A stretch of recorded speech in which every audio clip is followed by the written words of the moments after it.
Elon Musk just issued a dire warning to the Federal Reserve that they must immediately cut interest rates or we are going into a severe recession. Now, I think this is quite interesting because it is Elon Musk, but the auto industry is usually the place where you start to feel a recession first.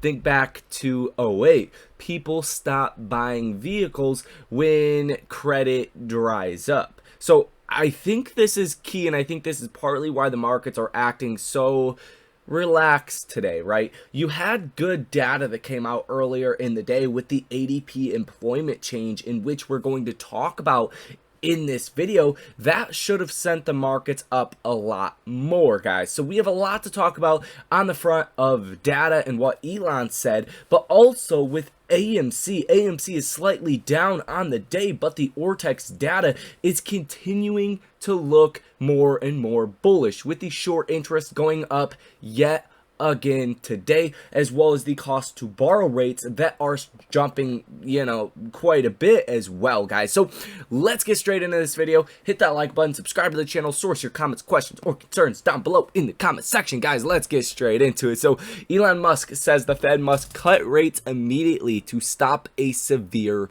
recession. Elon Musk called on the Fed to cut interest rates immediately, these are quotes, or risk amplifying the probability of a severe recession. In a similar exchange on October 24th, the world's richest man estimated a global recession could last until the spring of 2024. And a recession really revolves around where the Fed is going to keep interest rates, not necessarily how much you're going to continue to raise interest rates, but if we just keep interest rates where they are for a prolonged period of time. Granted, I shouldn't say nobody, but over the past 15 years, interest rates have been so low. This is a big shock to everyone, and lending is virtually drying up. So you will cause a recession just with keeping rates at 4% for a while.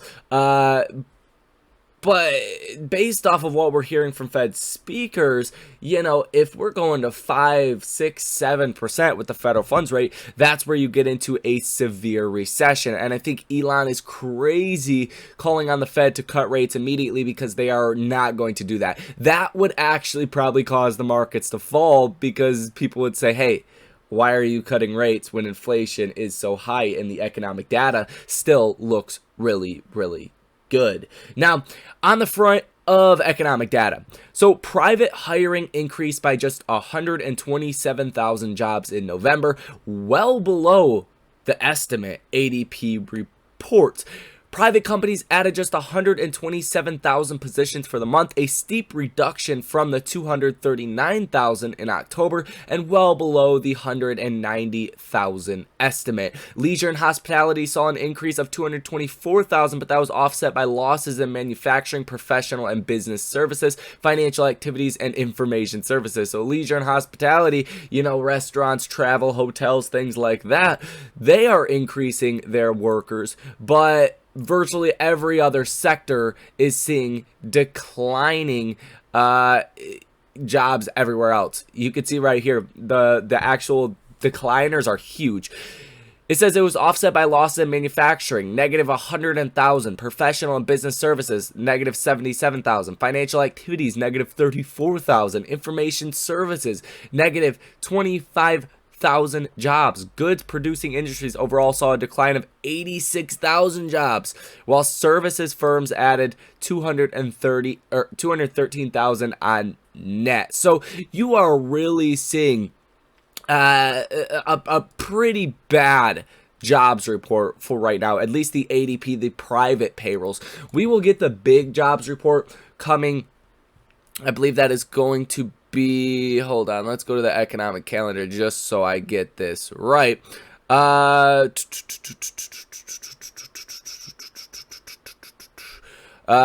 that was the JOLTS job openings.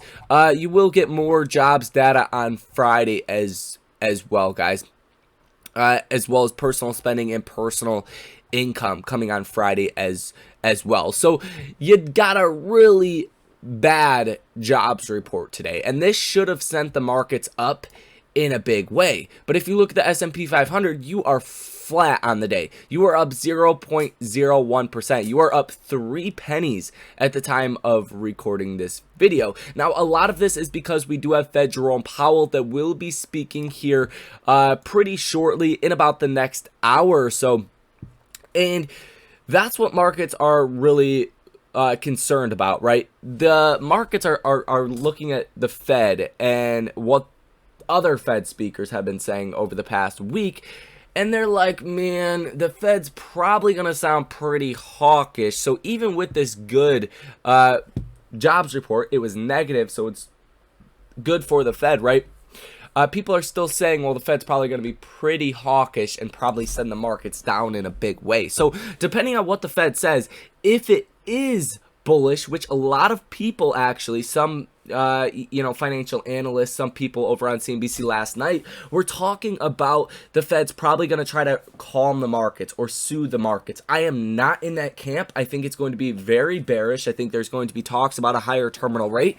So I'm not in that camp. But some people are talking about a more dovish Fed Jerome Powell. If that is the case, couple that with a, ADP employment report that was terrible, well, you could get a pretty strong end of the day rally, and that would continue this rally throughout the rest of the week, in my personal opinion. Once Fed Jerome Powell is out the way, that is going to really confirm the next leg of this potential rally or this decline, guys. Now, let's dive into AMC, and we're looking at intraday. Obviously, trading is not over, so these numbers could change around quite a bit. But if you take a look at AMC stock and what we are doing on the day, down about 2.83% on a technical basis, still well above the 50-day moving average. Really, it's been a lot of back and forth. We've stayed over $7 for the last couple of days now, but really you're around $7.20 is kind of your average over the last couple of days.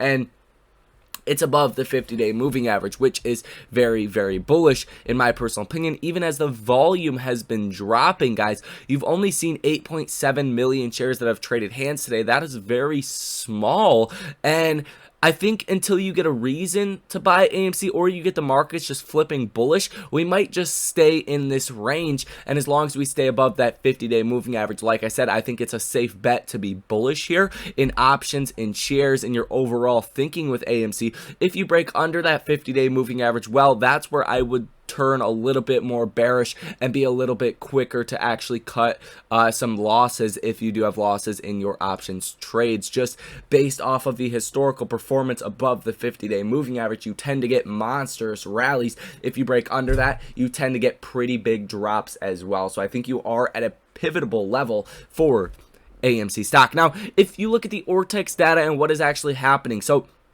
let's go to the live short interest. You can see the short interest of free flow is going up yet again today, now at 21.4%, up about 0.25% on the day, increasing to the overall short interest. So that is a positive sign. The live short interest is indicating about 263,000 additional shares have been sold short today, bringing that number to 110.32 million shares. Cost to borrow numbers going from 62.25% yesterday on the cost to borrow max, now to 71.19% here today. So that's an increase of about 9%. Cost to borrow minimum seeing the biggest jump from about 27% yesterday, now to about 43.38%. And cost to borrow average jumping from yesterday about 50%, now to about 52%. Earlier in the day, it was about 57%. So this data is certainly looking in the right direction, and that's exactly what you want to see. As far as the option activity for the day so far, you have seen 3 orders totaling $2.2 million, positive order value of 52%. Keep in mind, this is interesting and unusual option activity, so it's not all option activity on AMC. It's, mostly hedge funds with large positions. They want to either get into their positions quickly or, just it's unusual, right? Maybe it's a large order. There's a couple different reasons why this comes up, but it's institutional investors, and that's why I like to pay attention to it. It's still over 50%, so that is a net positive on the day. And you have seen a lot more dollar hollers flowing into AMC options as of recently. And with the volume so low, you have seen the days to cover just going crazy. Days to cover is now at 7.17. So what that means, it's going to take a week for shorts to cover on their short positions. If they start to get squeezed out of those short positions, well, you could see a pretty parabolic move based off of solely the days to cover. If you actually look up a short squeeze, that is one of the biggest factors of a short squeeze, is where are the days to cover. If there's a lot of volume, it's pretty easy, it's pretty liquid for hedge funds to get out of short positions without making a real big impact. When the days to cover is so high, you know, every short position is going to impact the stock when they cover on those positions, guys. So that is basically going to be all for this video. Like I said, Fed Jerome Powell will be speaking at 1:30 p.m. Eastern Standard Time, and depending on what he says, that will shake up the markets in a massive way. So thank you guys for watching. Hit that like button, subscribe to the channel, source your comments, questions, or concerns. That is it. If you guys, like I said, want free stock, down below in the description of this video with Webull, Moomoo, and Public. Get yourself some free money. And if you guys want to come trade with me live in real time as well, link down below in the description of this video. Thank you for watching, and I will see you in the next one.